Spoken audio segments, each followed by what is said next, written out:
dans le cœur. Et à ce moment-là, vous découvrez un espace de tranquillité, de calme. Donc, ça peut être un temps, voilà, juste un espace de tranquillité. Dans ce cas-là, la présence, toujours ici. La présence ici. Ça, on est encore dans les exercices. La présence juste ici. Puis après, vous gardez l'écoute.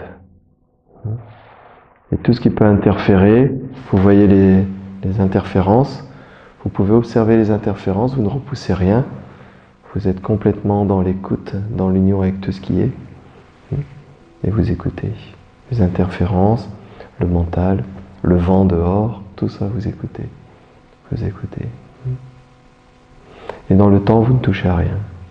Vous ne pensez pas à commencer à lire, à toucher les machins, à mettre des sous dans le truc. Faut rester juste. Vous allez voir que progressivement, l'écoute intérieure du temple, ça devient le temple lui-même. Cet espace, le regard et cet espace devient un. Comme tout à l'heure pour l'attention, plus on regarde l'attention, et plus cet espace grandit. Il n'y a plus que le regard, il n'y a plus que l'écoute. Donc quand vous sentez que vous êtes ici, au niveau du calme, au niveau du cœur, progressivement, il n'y a plus que l'écoute. C'est-à-dire que même ce qui est à l'extérieur du temple, l'agitation par exemple, tout ça, tout devient l'écoute. Il n'y a plus de temps, plus de mur, plus rien. Ça va? Donc quels que soient les soucis, les tensions, les émotions, vous verrez que si vous regardez bien sans le mental, c'est-à-dire dans l'écoute directe, vous verrez qu'il n'y a rien de tout ça. Jamais eu de soucis, jamais eu de tension, jamais eu de problème. Mais le mental va résister avec ça. Je fais exprès. Donc c'est-à-dire qu'à un moment donné, on regarde. Et quand on regarde, souvent on est parti dans nos connaissances, dans le savoir, ou bien on est parti dans l'imaginaire du futur. Je pense que ce serait mieux si je ferais comme ça. Si ma vie changeait comme ça.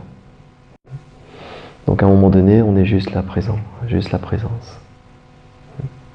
C'est dans cette écoute du silence, dans cette écoute du maintenant, que les choses sont vues. Et vous allez voir ce que vous allez voir en fait, tout ce qui paraissait si dense, si réel, progressivement ça perd de sa consistance. C'est pour ça qu'après on fera méditation sur la vacuité, le vide. Il n'y a rien qui est réellement là, tout est là mais il n'y a rien qui est réellement là. Ça c'est votre expérience, c'est l'expérience à faire. L'expérience à faire. Même ce corps, tout ce qui est là avec ses tensions, ses sensations, en ce moment avec le jeûne et tout ça, tout ce qui est là en fait n'a pas d'existence propre. Il a une existence uniquement par rapport aux autres choses qui sont à côté, un ensemble de phénomènes qui créent une certaine densité. Le corps par exemple, et progressivement il n'y a pas, quand on regarde vraiment dans l'instantané, mon corps, on se rend compte qu'il n'y a pas mon corps. Il n'y a pas de mon, de ma. Donc progressivement, on voit par l'écoute, on voit jusqu'où ça va, jusqu'où ça va. Plus vous allez saisir des choses comme une tension, plus vous allez écouter, moins vous allez pouvoir la toucher. Si après vous dites c'est mon corps, plus vous allez écouter, moins vous pourrez vous focaliser dans le corps. L'écoute est au-delà du corps. Le corps est à l'intérieur de l'écoute, pas l'inverse. Le corps est à l'intérieur de l'écoute, c'est pas l'inverse. Donc il faut voir si c'est vrai, et vous allez introspecter. Après vous allez dire, tiens, je m'appelle Bruno, j'essaie de trouver Bruno à l'intérieur. Et plus vous allez essayer de choper, et moins vous allez y arriver. Si le mental va tout vous dire sur vous. Le mental va tout vous dire sur vous. On vous a déjà tout dit sur ce que vous étiez. La famille, les parents, les amis, les voisins, le miroir. Et progressivement, vous regardez exactement dans le présent ce que vous êtes et à l'intérieur du corps ce qui est là. Vous allez voir que ce corps n'a pas d'existence propre. C'est la même conclusion pour tous ceux qui ont médité, tous ceux qui ont trouvé la source, la voie, dans le monde bouddhiste, yogiste, taoïste, dans toutes ces pratiques-là, on arrive toujours à la même conclusion. Il n'y a rien à trouver, il n'y a rien à enlever, il n'y a rien à rajouter. Donc c'est à vous d'expérimenter. Expérimenter.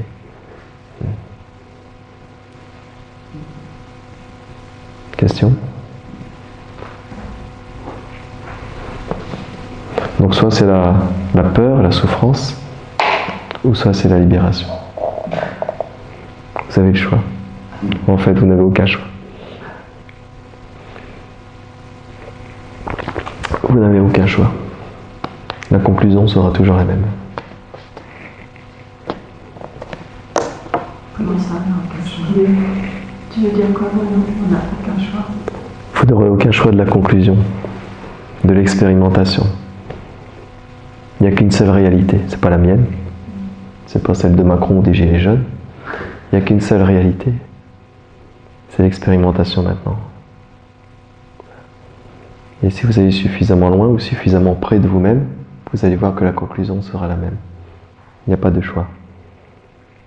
Vous ne pouvez pas dire « Ah oui, je pense que je voudrais que nanana nanana ». Il n'y a pas de choix. La conclusion, c'est toujours la même. Il n'y a que vacuité. En fait, tous les choix qu'on fait dans la vie, c'est le mental qui... Tout ce qui paraît, je vais allumer, hein, mais tout ce qui paraît être un choix, c'est pas un choix en fait. J'allume un peu. Je vois dans l'écran, je suis de plus en plus noir. J'ai pas fait le choix d'allumer la lampe. C'est un ensemble de choses qui font qu'à un moment donné, je me lève et j'appuie. C'est toujours un ensemble de choses qui crée une sorte de choix. Mais vous ne faites pas de choix. Même de venir au jeûne, on va dire j'ai fait le choix de venir au jeûne. Mais vous n'avez pas fait le choix. C'est un ensemble de choses qui font qu'à un moment donné, on est là. Hein? Ça, c'est à vous de voir, c'est vrai. Vous ne pouvez pas séparer les choses. C'est toujours un ensemble. Un ensemble, toujours un ensemble. S'il y a une guerre, c'est un ensemble. S'il y a la paix, c'est un ensemble. S'il y a un corps, c'est un ensemble. On ne peut rien séparer.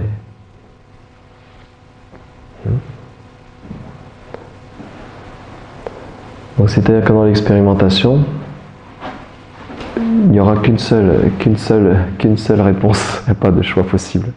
Il n'y a qu'une seule réalité. Soit c'est faux, soit c'est vrai. Ce que vous expérimentez, soit c'est faux, soit c'est vrai. Le mental va essayer de voir si c'est faux et c'est vrai. Ou c'est vrai. Par exemple, tiens, Bruno il m'a dit, il n'y a pas vraiment de corps ici.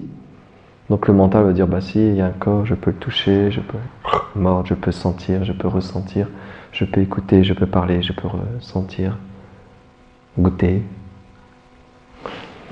Tout ça on peut. Mais ça c'est les 5 sens. Les 5 sens dépendent aussi de d'autres choses. Par exemple l'écoute n'a jamais écouté, l'oreille n'a jamais écouté, l'œil n'a jamais regardé. Tout ce que vous percevez maintenant est faux. Mais en même temps, il est là. Mais il est là uniquement parce qu'il y a une transformation ici. On en a fait un objet. Par exemple, le tapis, on en a fait un objet. C'est un tapis, c'est telle couleur. Donc dans la perception du corps, c'est pareil. Donc on n'est pas obligé d'aller jusque-là. On ne va pas aller dans ce qu'on appelle le vide total, le nihilisme et tout ça. Si on ne rejette rien, on voit exactement ce qui est là. Donc voir ce qui est là, après on peut jouer le jeu, on peut dire c'est un tapis, c'est mon corps, etc. On peut faire la fête avec. Mais dans l'instantané, vous savez qu'il y a quelque chose qui est présent maintenant, c'est la seule chose de réel, c'est votre écoute. Vous allez voir dans la semaine, on va essayer de voir cette écoute, d'où elle arrive, quel est le propriétaire de l'écoute, s'il y a un propriétaire. S'il n'y a pas de propriétaire du corps, qui est le propriétaire de l'écoute? Donc on va voir, c'est-à-dire qu'on va directement voir la source de ce qui est. C'est ça la pratique interne, voir la source, voir l'origine.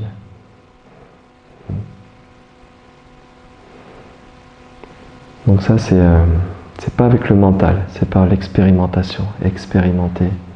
Comme le jeûne, il faut expérimenter. On peut expliquer à plein de gens le jeûne, ce que c'est bien, c'est ceci, c'est cela. Mais tant que la personne n'a pas expérimenté, elle aura encore des peurs, des doutes, par ses propres conditionnements, par ses propres façons de penser, par son entourage, par son éducation, son environnement, sa famille et tout ça. Donc tout ça, ça crée un avis, une peur, ou au contraire dire « Oh, moi je vais faire un jeûne ». Tout ça, ça crée un état d'esprit. Mais l'état d'esprit, il est toujours aléatoire, il est toujours faux. Maintenant, quand on expérimente le jeûne, maintenant on a l'expérience du jeûne. On est en train de déguster l'expérience du jeûne. Il n'y a que ça à déguster de toute façon cette semaine. Il n'y a que ça à déguster. Hein? On peut déguster l'expérience du jeûne. Hein? Tout ce que le corps est en train de faire. Vous n'êtes pas propriétaire. Si vous êtes propriétaire, vous ne pourrez jamais faire ce que le corps va faire demain. C'est-à-dire qu'il va inverser le processus, qu'il va aller chercher lui-même, que les cellules vont se mettre en mode survie, tout ça. Hein? Il y a une intelligence incroyable qui va se mettre en route. Cette intelligence, c'est ce qu'on est, mais ce n'est pas quelque chose de mental. C'est-à-dire, c'est spontané. Donc cette intelligence qui est là, présente en ce moment, qui est en train de... C'est la vie en fait. Hein? C'est l'état primordial, la vie. Hein? Les cellules en elles-mêmes vont commencer à changer leur façon de faire, le corps va changer sa façon de faire, il va les puiser à l'intérieur, il y a une énergie phénoménale, vous allez voir, il y a beaucoup d'énergie à l'intérieur qui va commencer à souffrir. Et vous allez voir qu'à travers cette énergie, le mental est beaucoup plus calme, beaucoup plus stable. Mais cette énergie même, c'est encore ce qui arrive après cette intelligence. C'est-à-dire que ce qu'on est, on ne trouve pas dans le corps, on ne trouve pas dans l'esprit, on peut dire même pas que c'est l'énergie. Il y a quelque chose qui est encore en amont de ça, encore plus subtil, plus subtil. Donc ça, c'est l'expérience, il faut expérimenter cette subtilité. Mais sans passer par le mental, sinon on devient fou ou on abandonne. En général, on abandonne. Ça, c'est la personne, c'est mieux. Hein? Donc il faut toujours revenir juste à voir si c'est vrai ce qu'il dit là, surtout ce qu'il dit, si c'est vrai les mots qui sont dits, et dans l'expérimentation, dire ben voilà, c'est mon corps, et voir si c'est vrai, hein, et expérimenter. Hein? Parce que vous allez voir que tout est en train de se faire sans vous. Vous n'avez pas besoin d'être là pour respirer. Tout est en train de se faire. Le cœur bat, la respiration se fait. Vous êtes présent au phénomène du corps. Vous êtes présent aux 5 sens. Il n'y a pas un seul sens où vous n'êtes pas présent. Vous êtes présent aux 5 sens. Vous êtes présent aux pensées. Donc ça veut dire que vous êtes en amont des pensées, en amont des sens, en amont du corps. Mais pour ça, il faut écouter. Quand vous bougez, écoutez. Quand vous êtes en méditation, écoutez. Quand vous courez, quand vous êtes agité, écoutez. Donc il n'y a rien qui bouge en fait, dans ce que vous êtes. Il n'y a rien qui est en dehors, il n'y a rien qui est en dedans. C'est le yin-yang à l'intérieur de ce qui est maintenant. Ça c'est le yin-yang, les opposés. C'est en train de se jouer. Ça va? Bon. J'adore. On est juste en train de voir ce qu'on est en fait, réellement, l'origine de ce qu'on est. Sans partir dans des croyances, dans l'imagination, dans le pays imaginaire de Peter Pan. Hein? On est juste... à un moment donné, vous allez voir qu'à un moment donné, il faut mettre les choses à plat. Hein? La vie ne changera pas, un petit peu quand même. Mais ça ne change. Hein? Mais tout continue à se faire. Mais pas dans la prison du mental ou du corps. Le corps devient une bénédiction, rempli de compassion. Il change tellement, il y a tellement de problèmes, il y a tellement de variations, il y a tellement de besoins, il y a tellement d'envie, tellement d'attachement au corps. Et puis surtout beaucoup de compassion pour là-haut, l'état-major, avec tous les dossiers, les coulisses, avec la mémoire et tout ça. Vous pouvez avoir beaucoup de compassion. Hein? Beaucoup de compassion pour tout ce que le mental vous envoie. On dit qu'il y a 60 000 pensées par jour. Il y a des pensées qui sont utiles. On doit être à l'heure, on doit faire ceci, cela. Ça, c'est très utile. C'est des pensées utiles. Mais le reste, c'est des pensées non-stop, qui ne sont pas utiles. C'est automatique.